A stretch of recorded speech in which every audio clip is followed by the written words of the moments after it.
Bakwa or pork jerky is a popular treat during Chinese New Year. It's colour red, signifying luck and fortune, but it can be pricey. This slice of meat costs over 6 Singapore dollars during the Chinese New Year, but I could save over 70% of the price if I made it myself at home. Is it worth the effort? And will it pass the taste test? Food blogger Daniel Lim is sharing his recipe for a homemade version. Minced pork is economical, affordable, and minced pork is easier to handle. Minced pork is the cheapest option to make bakwa. Bakwa is most often made with minced pork, but you can also use other meat. There are also vegetarian and vegan options now.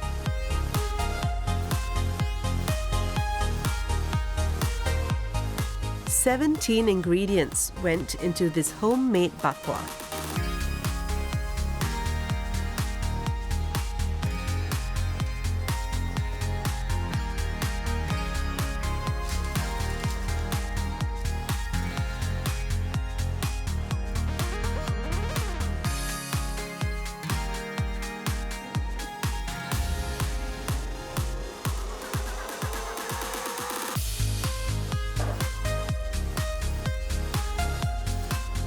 From start to finish, it took me about 42 minutes to prepare, pop into the oven and serve.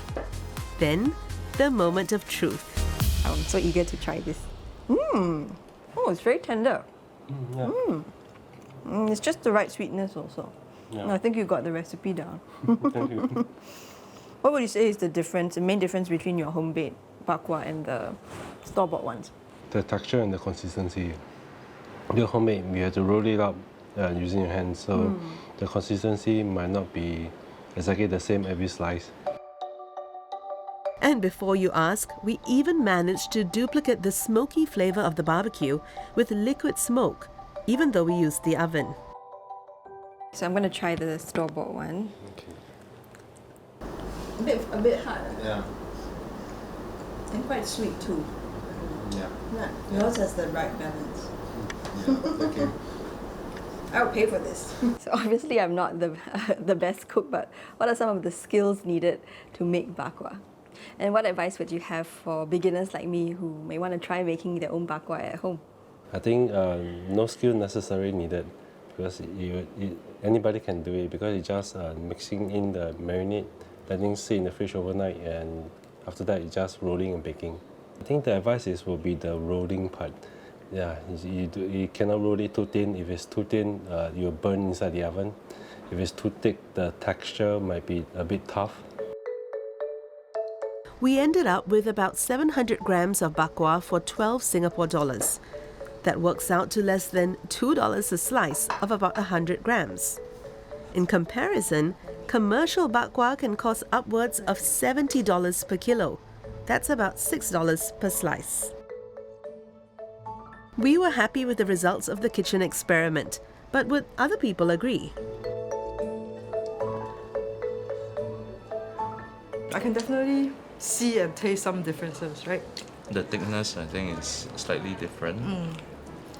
The texture, definitely, one is more uniform than the other. And also, I think having grown up with bakwa all our lives, we kind of know what store-made bakwa tastes like and what real-made.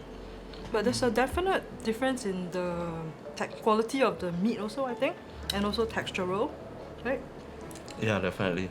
I think one of it is darker than the other. The other one is more redder, more glossy.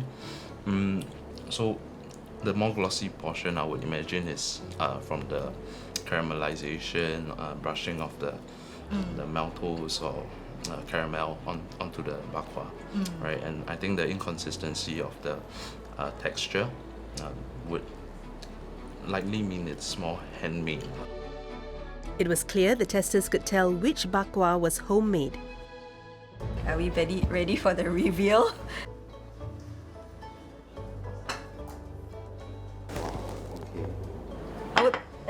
Actually, we can taste it, right? Yeah. Can you? Do you think this is good enough for gifting? I think that the bakwa is a customary gift, and the prices of bak kwa now are truly quite expensive. So if this is, we can get our hands on this recipe, I think that it will be a great gift for gifting. For me, I think I'm more accustomed with the short pot one, like the ones that I've tasted are more the more standard ones. So maybe for me, the homemade is a bit out of my norm. For me, I'll definitely choose homemade. I think that I can custom the recipe, and then I can custom the flavors according to the requirements of the person I'm giving it to, and it's more sincere. Plus, it's also cheaper.